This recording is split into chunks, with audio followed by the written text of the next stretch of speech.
大家好，歡迎收睇同路點評，每日精選焦點新聞，帶你快速掌握澳洲、香港、中國同國際最新動向。記得訂閱埋同聲同路人，咁就唔會錯過我哋更新㗎喇。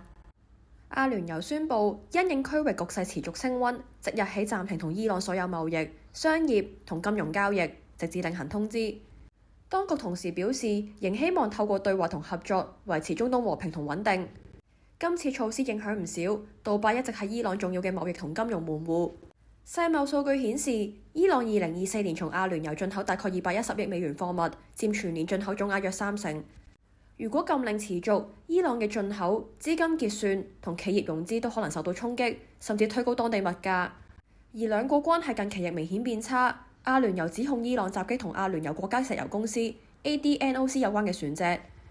國防部又表示，偵測到2枚由伊朗發射嘅彈道導彈，其中1枚更進入阿聯酋領海範圍。澳洲聯邦政府提出嘅國家殘障保險計劃 NDIS 改革法案，星期2晚喺聯盟黨支持下獲參議院通過，預計星期3返回眾議院作最後表決。政府表示，改革係為咗控制每年大概520億澳元嘅 NDIS 開支增長，節省約378億澳元。新資格制度將會喺2028年實施。為咗爭取法案通過，工黨提出63項修訂，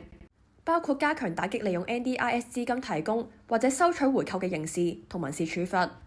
其中部分需要全天候照顧嘅高支援人士，如果資助突然被削減，可以喺90日內申請調整支援計劃。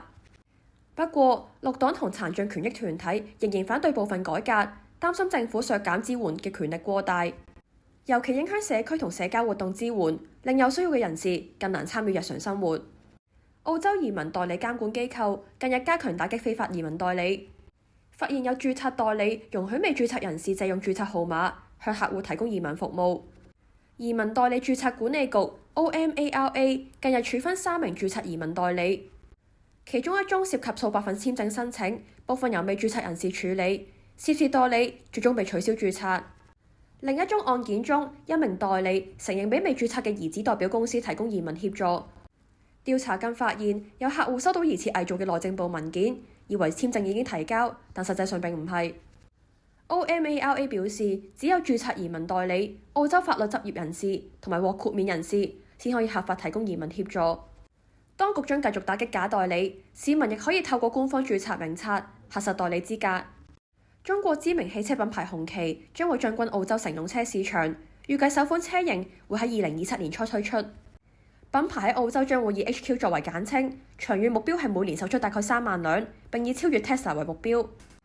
紅旗母公司中國第一汽車集團目前已經喺澳洲銷售中同重型商用車，而今次就係首次推出紅旗乘用車。經銷商計劃喺各州首府城市建立銷售網絡，同 Tesla、Polestar 同其他中國品牌競爭。近年中國汽車品牌喺澳洲迅速增加，目前已經有超過20個品牌，市場佔有率由4年前嘅9%升至25.8%。中國亦已超越日本，成為澳洲最大嘅新車進口來源國。一部被網民形容爛到爆嘅低成本動畫電影，近日意外喺中國爆紅，成為暑假檔期票房黑馬。動畫電影《牛來》講述一隻牛進入夢境之後嘅故事，由於畫面粗糙，劇情難以理解，上映初期幾乎無人問津。但隨住電影片段喺社交媒體瘋傳，票房目前已經突破1324萬元人民幣。戲院亦因需求增加而增加場次。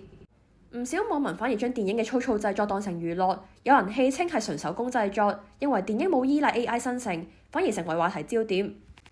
另外，牛來亦被部分網民聯想到牛市來了，所以同近期股市走勢扯上關係。不過，新京報批評戲院唔應該淨係因為網絡熱度而增加場次，擔心呢種現象會令電影質素標準不斷下降。多謝大家收睇同路點評，每日快速掌握澳洲視覺、世界焦點，記得訂閱啦！我哋下次再見。